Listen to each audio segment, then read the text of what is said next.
Bonjour Bandeko Balandi ya chaîne Abisso Victoria HD. Merci beaucoup pour la confiance au Bozo Pesabiso na Polanda Biso. Lelo, l'information est ébélée. Vous êtes belé, je ne sais pas par où commencer. Mais je vais vous demander d'abord de s'abonner à notre chaîne. Ceux qui ont abonné à Polanda Biso, maintenant nous pouvons s'abonner à la chaîne Abisso pour liker. Nazo mona batu na biso ebelo bazo landa. La fidèle abonné à la chaîne Abisso bazo landa. Mais bazo bossa na ko s'abonner et ko liker émission. Quand on veut liker émission, cela va nous donner la possibilité na YouTube. Il y a algorithme na biso mat. Na conseil na bino bo s'abonner ba information ezebele ba révélation ezebele. Comme to veka kanango na chaîne Abisso. To ya kanango information sans formule, sans complaisance. Il y a quand même information à biso pour nous faire une information réelle, une émotion. Vous s'abonner à la chaîne à biso, vous s'arrêter pour partager la émission à biso dans le groupe WhatsApp, et surtout pour partager dans le groupe WhatsApp, dans le groupe Nipsus et Bélé. Merci beaucoup. Voilà. Et là, le document de l'équipe Bélé na 4 émissions à biso. Thème tolinga qui thème sous mais vie, la nécessité, l'urgence de changer thème. Au petit libino qui probable arrestation de Jeannette Kabila dans les heures qui suivent. Il y a qui bango bikoki. Tokobeta lisolo na bango mais lisolo oya Jeannette Kabila. Une thème principal na biso. Mais tokobandana n'kope sa bino d'information sous où est un peu nécessaire.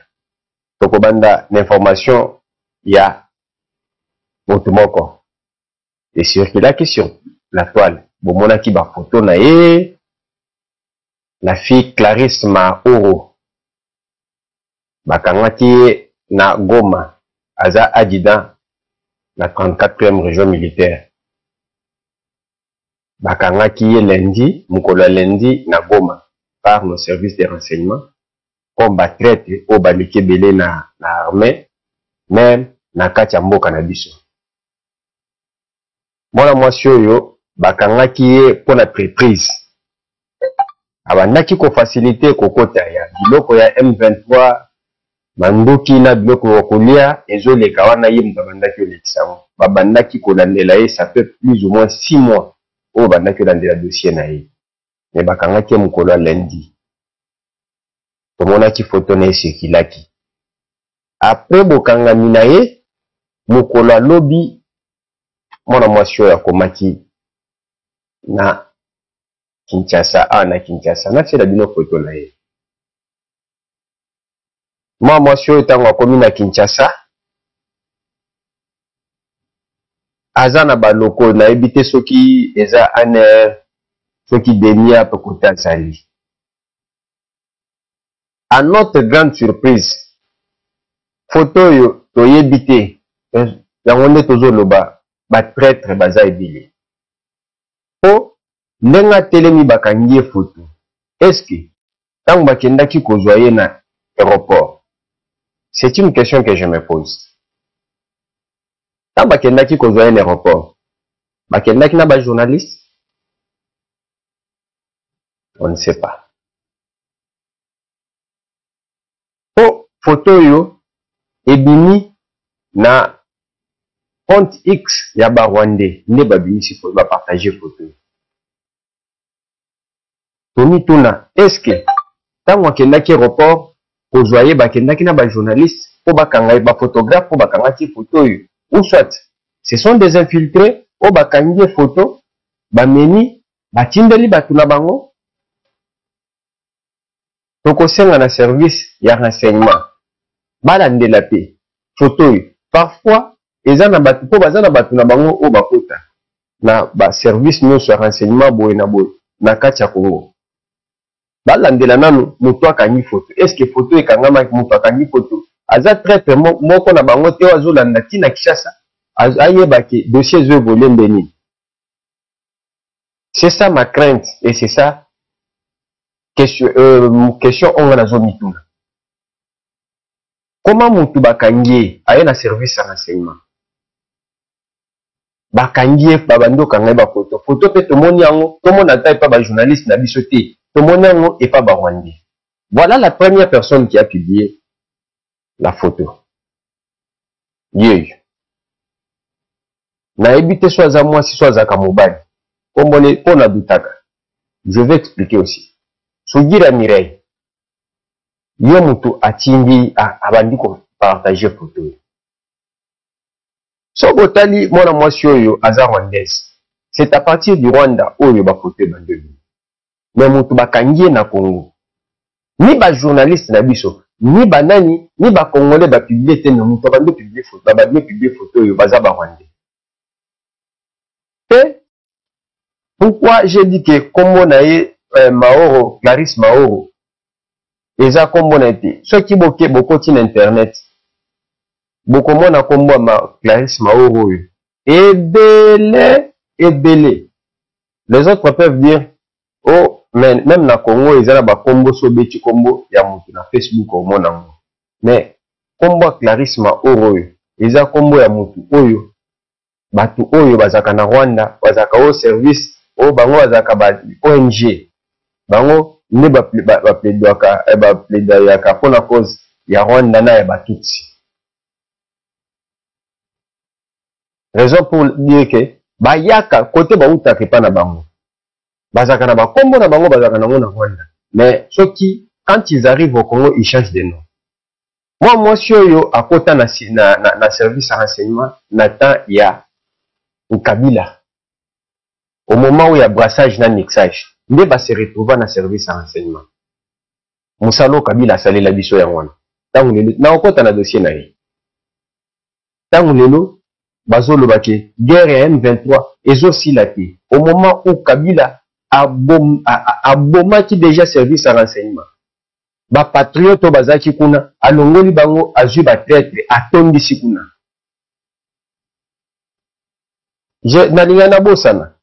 Kombo na laksibino ya Sugira Mireille oyo. Ne na laksibino mutapibie photo ya mwana mwasi oyo. Sugira Mireille. Botala Sugira Mireille yoyo. Sugira Mireille akufa abotama le 11 novembre 1993. Akufa le 23 octobre 2013. Na tom na ye yangwana. Mais awa na Congo toza na Sugira Mireille. Ne mutu akibliaka biloko ba Rwandais. C'est pour vous dire que nenga za na kombo Sugira Mireille. Soki ekomi ke bitumba na bango ndenge bandaki oya nango babandaki raisonner. Soki bakomi na niveau ya te ba dialogue ne banasenga dialogue to RDC a dialogue na bango. Balinga bakoma na niveau ya kokotisa batu na bango na brassage na mixage to kende na système ya brassage na mixage. Et soki to linga to koma na brassage na mixage ye mona mwasi soki mobali oyo alingaki aya azui kombo mususu na Congo. Akoti. C'est comme ça qu'ils se sont introduits dans nos services de sécurité. Tango bazo kangaye aza awa. Ndeko Martin Fayulu. Abombe biso pe tomoni pe abimiseli biso déclaration. Déclaration ya Fayulu, ya SID ya mona. nani na bango ceux qui conclave na bango bakotaki.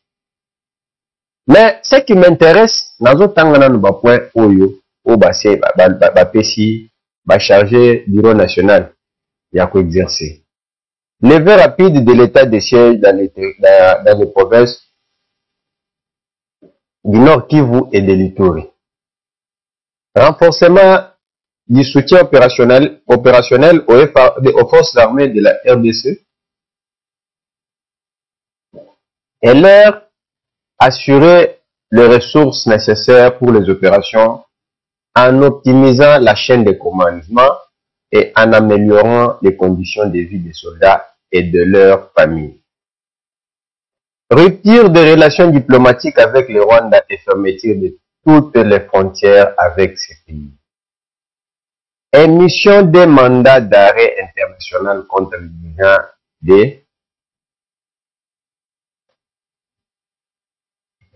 les dirigeants du M23. Désistement de l'accord cadre d'Addis Abeba pour la paix, la sécurité et la coopération pour la République démocratique du Congo et la région, et mise en garde de M. Félix Tshisekedi contre toute velléité de conclure des accords visant à dissimuler l'évasion de l'Est du pays par des forces soutenues par des agresseurs. Appel au Conseil de sécurité des Nations Unies en l'absence des rapatriements des forces démocratiques pour la libération du Rwanda vers le pays à rechercher des alternatives. Pour leur installation dans un autre État non frontalier avec le Rwanda et la RDC. Exigence des sanctions économiques et financières contre le Rwanda et l'Ouganda. Renforcement des relations diplomatiques et économiques avec le Burundi, la Tanzanie, la Zambie, l'Angola, le Congo-Brazza, la République centrafricaine, le Soudan du Sud. Adoption d'un embargo international sur la vente des minéraux par le Rwanda dans son sous-sol ne regorge pas. 10. Mise en place d'un tribunal pénal international chargé de juger les crimes commis en RDC depuis 1997, y compris ceux mentionnés dans les rapports mapping.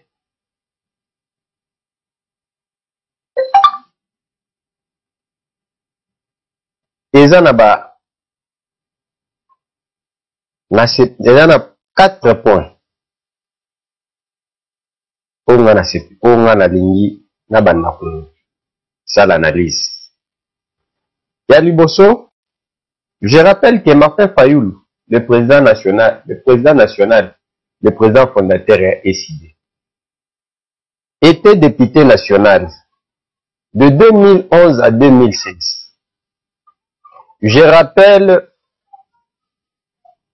la mission de l'Assemblée nationale et du député national. C'est contrôler le gouvernement et contrôler les actions du gouvernement et élaborer des lois. Wana eza mission ya député. Yangwana. Mission na ye ya député. Eza ko contrôler le gouvernement na ko élaborer ba loi. Mais qu'est-ce que nous constatons? Martin Fayulu durant 7 ans. Na oyo Martin Fayulu a sengia que nous avons la pression. Je me pose d'abord la question de savoir Martin Fayulu, qui n'est même pas en mesure de regrouper 500 personnes, à cause de la pression n'engeni. Pression à cause de la monabala pour Aza incapable de monter après les élections du 20 décembre. Pour proclamer résultat, Martin Fayulu a béni ton enseignement, na siège à parti naïe. Il n'a même pas réuni 200 personnes. Bato bakendate. C'est quoi pression ou azo lo bakeno? Asala akosala neni. Et na kati ya pression, Martin Fayulu azo senga 1. Na azo senga ba mettre mandat d'arrêt international contre le dirigeant de M23. Mais abosani ke na kati ya M23, tozana Alliance des frustrés du Congo. Apse ya Corneille Nanga. Eza na kati wana. A mentionné po nanga aza dirigeant M23, aza dirigeant Alliance des frustrés du Congo. na baza na ye azakuna na ye na Adan Chalou na ba Jean-Jacques Mamba ndenge bakebu. Pourquoi Mnanga et pourquoi SID a mentionné mouvement ya Corneille Nanga? Il est de mèche avec eux? Point d'interrogation. Martin Fayulu demande, exige la levée de l'état de siège. Semble nous proposer l'alternative. Depuis, quand nous comptons 12 millions de morts, dans l'Est, depuis l'entrée à FDL, au Bitumbo et Banda, de 12 millions de morts, état de siège Izalati, Babanda qui Kobouma. Mais le Martin Fayulu, Azo Sengaba longo l'état de siège. Ce qui va longo l'état de siège, Nde et Salini. Et nous voyons tous ceux qui demandent la levée de l'état de siège. Katina Bango, Tozo Mona Bango, Batunyo Sobazo Senga, ce sont des traîtres. Oyo. Souka Souko Yokaka qui abanda coopérer na ba M23. Abanda coopérer na ba M23. Mais ce qui est surprenant dans ces documents, tout le monde batangi ba dirigeant ya AFCT. Allez-y comprendre. Peut-être Martin Fayulu des mèches avec Nanga. C'est pour la raison pour laquelle atangi kombo na ya Nanga na kati. Mais je vous informe que levé à moratoire, ministre de la justice Aoucho Komela, procureur n'a pas ni levé à moratoire, il y a peine de mort. Document yango. Ils ont 3 pages.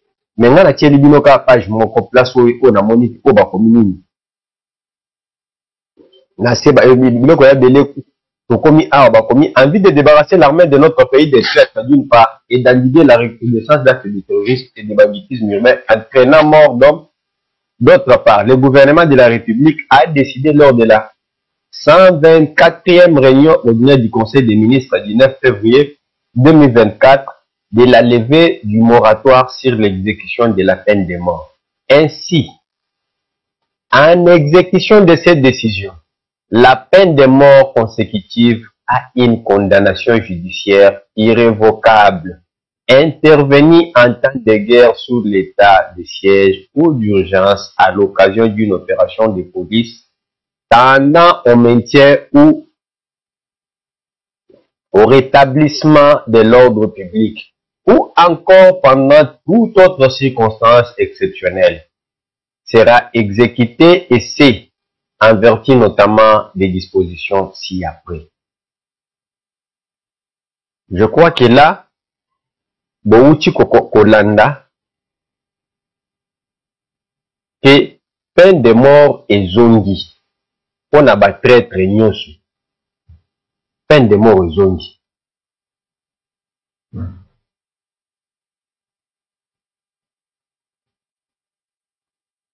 Peine de mort est zongi.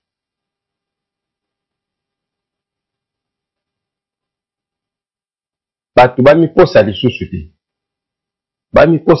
te. Et peine de mort oyo ezaka pona soki botali na lettre oyo peine de mort ezaka pona ba traître te ba mentionné na ba kuluna baza na kati. Donc yo kuluna oboma batu yebaki bakobeto masasi tatata bakoboma yo. Peine de mort ezongi même pour la bakululu. Ça sera très chaud.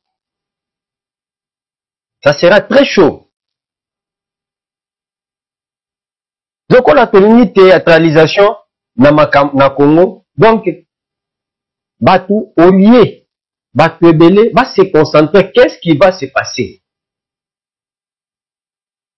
To bunde to tia nanu ba makamuna biso mupanzi to bunde la nanu Mboka.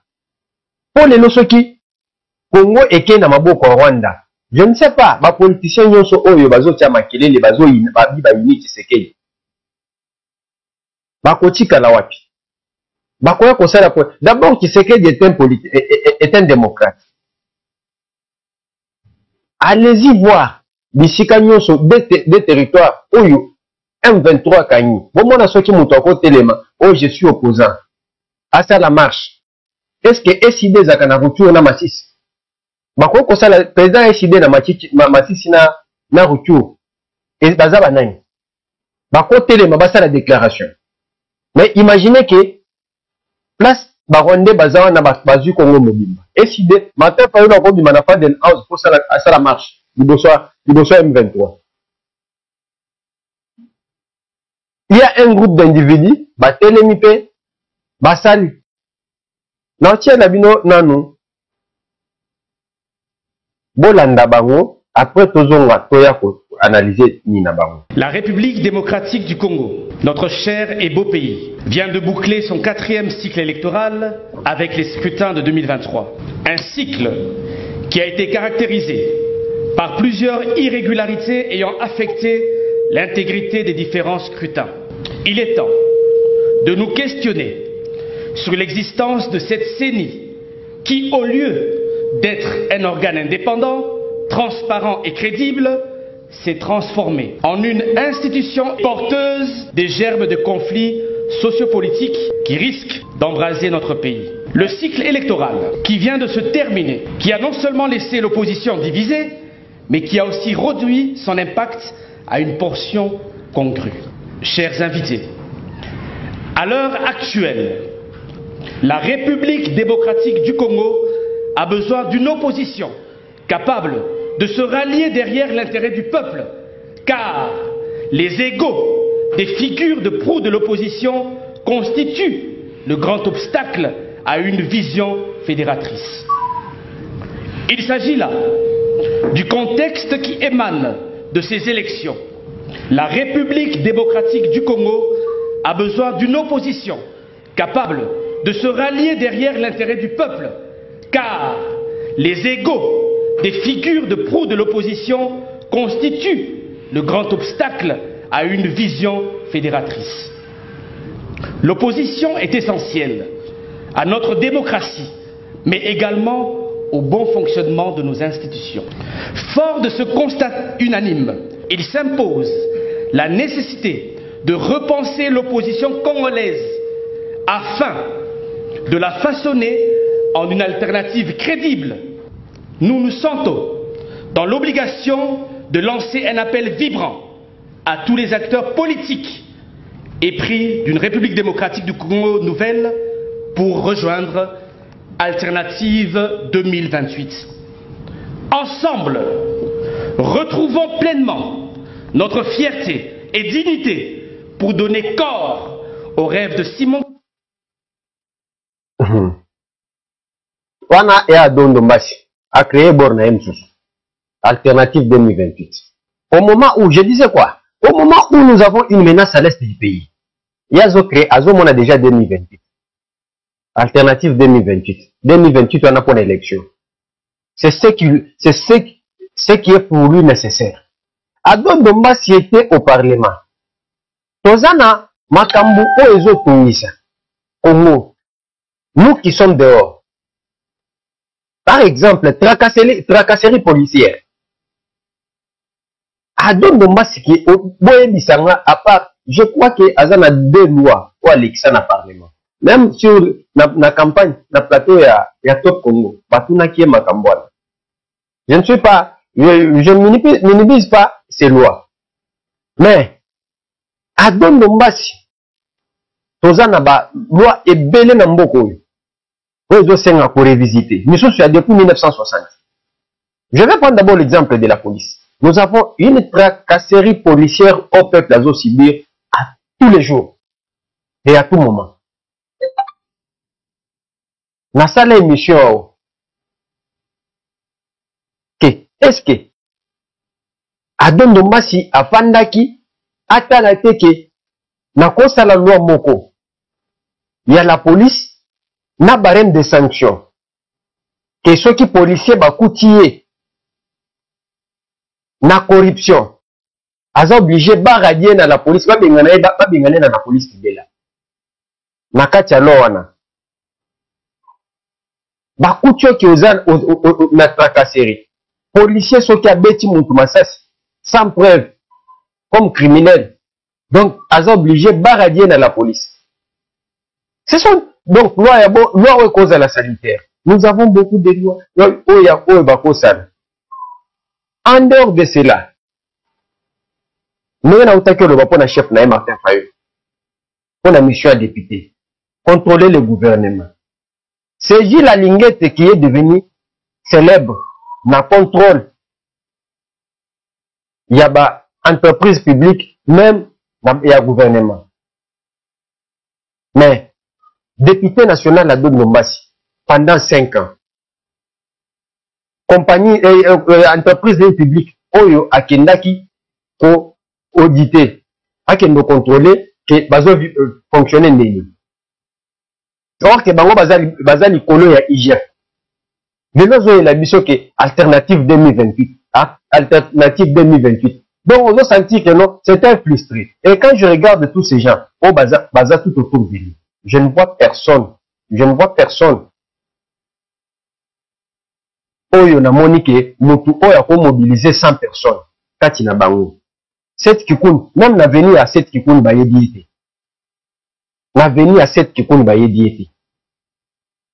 Ako 7 kikuni à côté de na venir na ya lobi, boya bobima. 3 avenirs, oh ils a place à Vandak. Batu ba se mobiliser babimi, balandi 7 kikuni ba ke marche. Et n'oubliez pas que le Congo n'est pas Kinshasa. Nous avons 26 provinces. Province nini oyo bakoki ko ben na bat. Et c'est comme ça avec les politiciens congolais. Mutu moko azo embrasser même sans regroupement. Nous sommes là pour se retrouver. Cette kipuni na katumbi, cette kipuni boye alternative 2028, cette kipuni.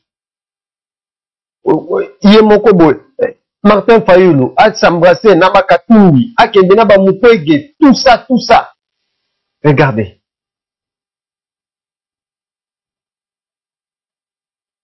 Toko tata na biso komi muke, toko ta na dossier na biso, ya Kabila.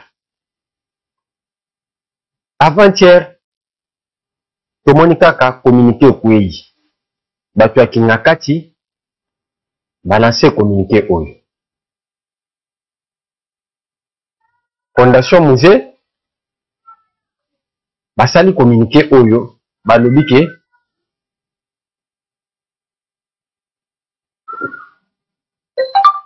Deniap à côté là bango vers 10h30 na fondation.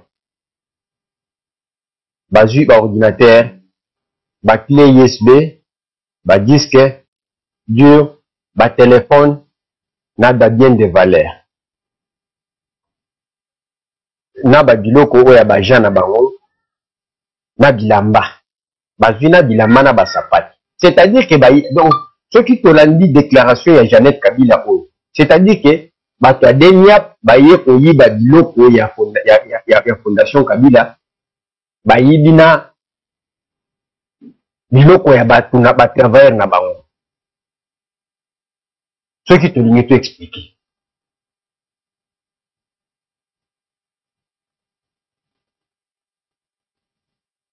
Comment? Ceux qui denia à Kotaki. Denia pesa service, denia pesa service. Il y a renseignement militaire, il y a mboka na biso. Ndenge moko na CIA, FBI, namba misusu ndenge ezalaka na bapays misusu. C'est que baza na eloko bazoluka. On ne peut pas komona ngo gravité. Na koma nano ko rappeler Jeannette que pendant 18 ans, il y a une comme président. Oyebi naku combien oyo Deniap Bakota. Donc, elle n'était pas des citoyens. Batouana ba dénoncer quitter. Vous avez trouvé ça normal. Mais à votre tour, bazo kote la bino de l'on a banda pour la surveiller. Vous trouvez ça que non est commis problème. Aux États-Unis, rien que pour la détention d'un papier à Maison Blanche, bakota na ndako ya Donald Trump po bafuye yango totika nomona famille Trump batelema balobake oh c'est un ancien président bakoti na ndako na ye nous dénonçons FBI siya bayo kokota ndeni la police bayo kokota ndeni mais bino bolingi bokomisa Kabila lokola nzambe ya Kongo ndenge bozaki na Kongo keno na ndako ya Kabila to ndako ya musée bakoki kokota te.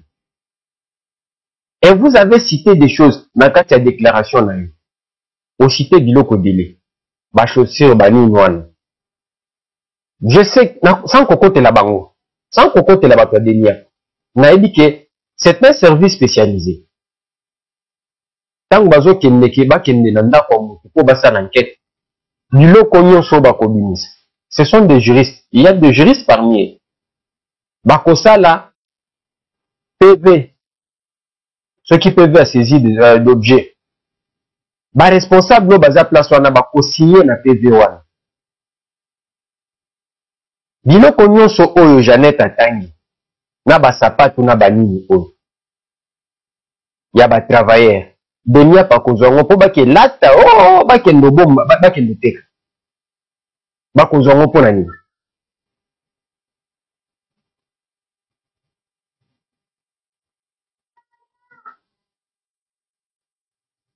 denia je crois bato ebele balobelaki yango même biso tolobelaki yango ke non trop c'est trop oyo akobandosakana na nkombo ya baservice ya renseignement basali boye oyo obimisi badéclaration na yo denia atindeli sikoyo Jeannette Mukanda basengi ye Mukanda yango wana bainvite ye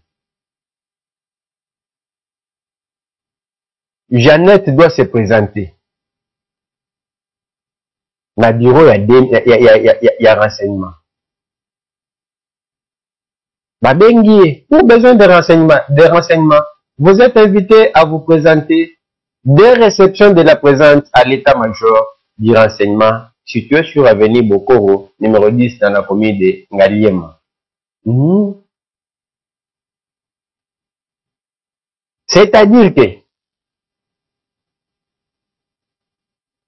tokoma na niveau wana ke soki osali ba déclaration moko boye babengi yo Jeannette akende ko déclarer na lettre oyo akomi baza nango oto lexela bino oyo a déclarer biloko wana e bakolakisa ye pe biloko oyo denia pazwaki e soki biloko oyo alobiki bazwi basapate bilamba na baordinateur na biloko wana eza mentionné te po bakobenga batu oyo responsable bazaki tango bazwaki biloko babimisaki biloko wana o baza soki esali ke batu na ye nde bayibi biloko baye koyebisa ye ke denia pazwi bakobimisa pe liste ya biloko bazwi na bato responsable bazaki place wana po asinyaki ezalaka bongo e soki eza bongo te bakokanga Jeannette akose retrouve pe na prison.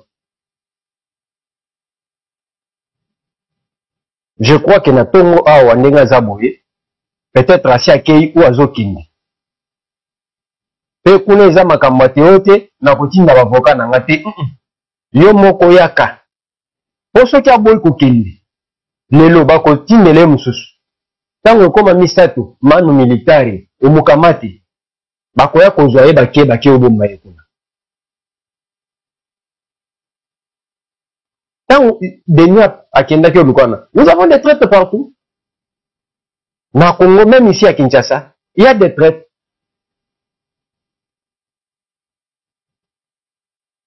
bon frère ananga mosusu aza bazotanga ye aza awa na Kinshasa bazotanga ye ke ye pe azocontacte bato tokotanga kombo na ye te et nous allons demander au service de renseignement balandela pe ka na ye batia ye même numéro na ye batia ye écoute babandelandela ye bato bazotindela biso bamessage balobi ke moto wana aza ana Kinshasa il est parmi bato oyo bazocontacte bato tokofungola service ya renseignement ke il faut balandela ye pe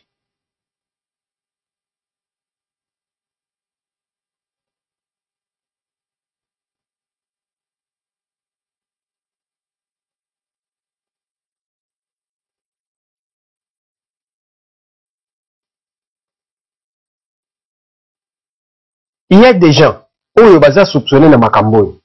Baza soupçonné na makambo oyo ya Est. M23 wana, c'est alliance des frustrés du Congo. Et ça branche armée a peu perdu. Bakenda kuna sont les membres du PPRD.